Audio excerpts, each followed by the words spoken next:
माशाल्लाह सुबह आपको मैंने नदी दिखाई थी, नदी में पानी बहुत कम था, लेकिन अभी इस वक्त जो नदी की सूरत हाल है, नदी में बहुत पानी भरा है। ये आप मेरे पीछे देख रहे हैं कि नदी में कितना पानी आया है। ये पागल आदमी है, ये घुस भी जाएंगे। मैं इसलिए यहाँ खड़ा हूँ कि ये जैसे जंप मारेंगे तो मैं इनको बचाने के लिए इनके पीछे जंप मारूंगा।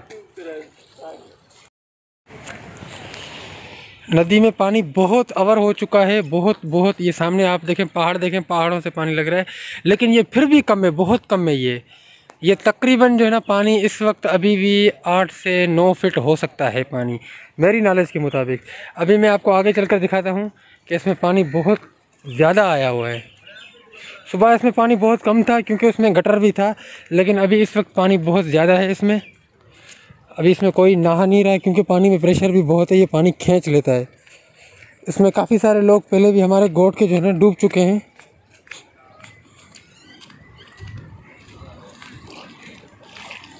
ये देखें।